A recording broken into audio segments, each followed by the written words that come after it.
우리가 예수 안에서 한 사람 한 사람씩 만나가는 그 기쁨, 또 예수 그리스도 안에서 변해져 가는 그 모습들.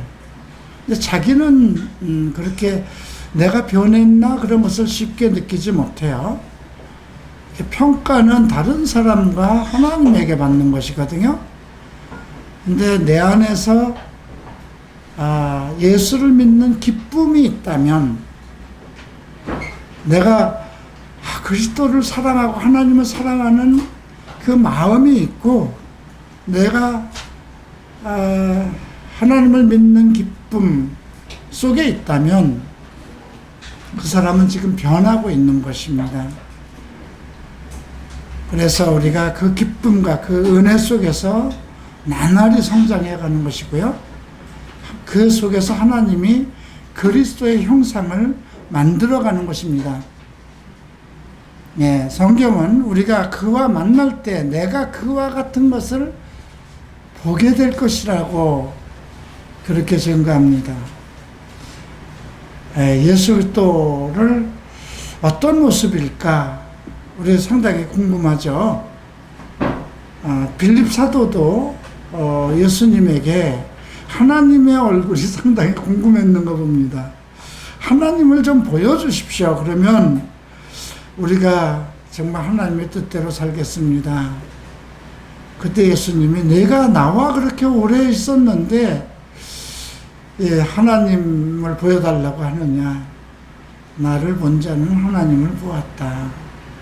근데 지금 우리는 하나님은 우리 아버지다 이렇게 생각을 하고 있지만 우리의 주인이 예수 그리스도잖아요. 사람으로 오셨잖아요. 하나님은 사람이 아니고 신이시니까 어떤 형상을 가질 수가 없어요. 그죠? 네, 물론 그분이 원하신다면 사람의 형상으로도 나타나실 수 있고 하겠지만, 이제 하나님이 사람의 형상으로 나타난 건 바로 예수 그리스도입니다. 근데 예수 그리스도는 사람의 인간의 모습으로 왔기 때문에 우리가 그는 어떻게 생겼을까? 그의 신장은 어땠을까? 그의 성품은 어땠을까? 이제 그런 궁금증이 있죠. 그런 걸 생각할 때 예수님 시대에 살던 사도들은 얼마나 행복했을까? 그분과 3년의 세월을 함께 살며 먹고 마시고 책망도 들으며 그의 가르침을 속에서 3년을 살아왔잖아요. 참 가장 복된 사람들이, 그래서 사도들은 자기들의 목숨을 버리는 일에 두려워하지 않았을 것 같습니다. 그러나 우리는 그리스도의 형상을 찾아가는 거잖아요. 예수 그리스도께서 어떻게 생기셨을까? 장차 우리가 만날 천국에서 만나고 또 그분과 함께 이 땅에 와서 1000년을 살 겁니다. 이 땅에 와서 산다는 걸 생각해 보세요. 사람의 형상이잖아요. 그죠?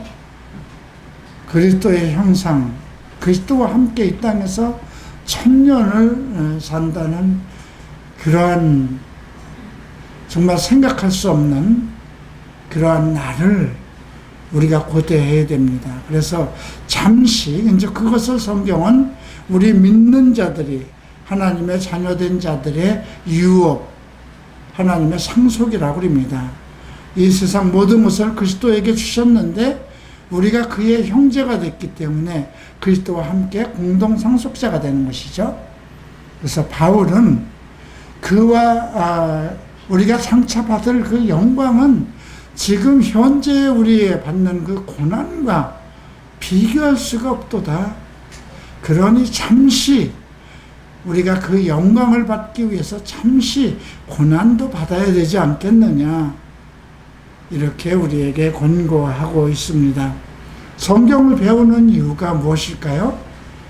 예수를 만나고 예수의 성품을 깨닫고 하나님의 뜻을 깨닫고 우리가 하나님의 사람으로 어떻게 살아갈 것인가를 배우는 것입니다.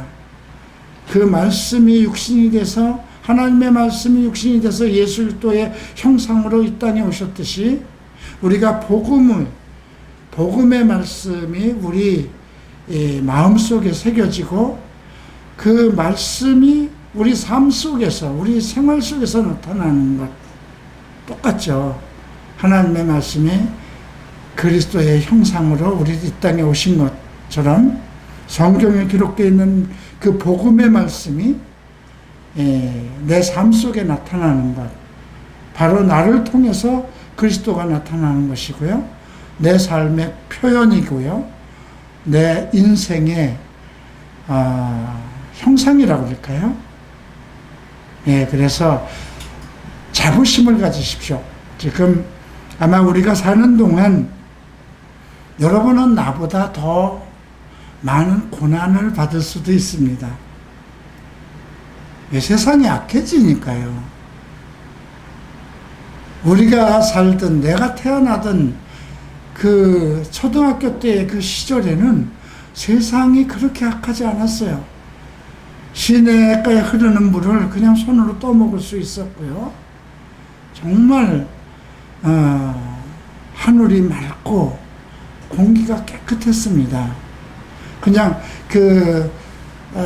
도로 위로 차가 지나갈 때 그 먼지가 풀풀 날려도 그 먼지가 더럽게 여겨지진 않았습니다. 근데 지금은 우리가 그 황사나 이 공기 중에서도 마스크를 쓰지 않으면 안 될 정도의 그런 세상을 살아가고 있어요. 그리고 코로나19 이것보다 더 계속해서 이런 질병이 있었어요.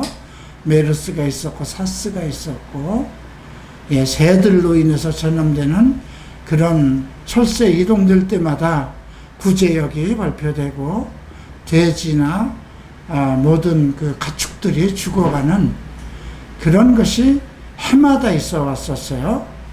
그런데 언제부터 사스가 있었고 메르스가 있었고 이제 코로나19라는 전 세계 팬데믹이라는 그 재앙이 선포될 정도로, 그럼에도 보면 우리나라는 나름 행복합니다.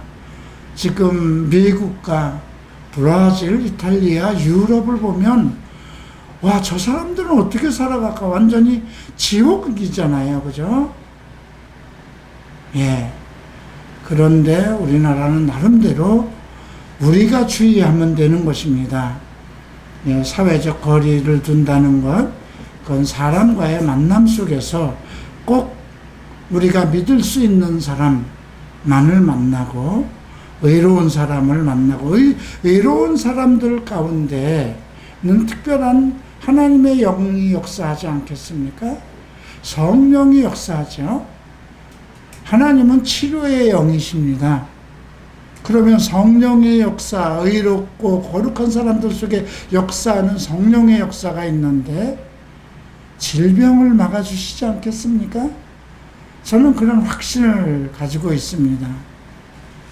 그래서 이렇게 어려울 때에 자기를 돌아봐요. 나는 내 것이 아니다.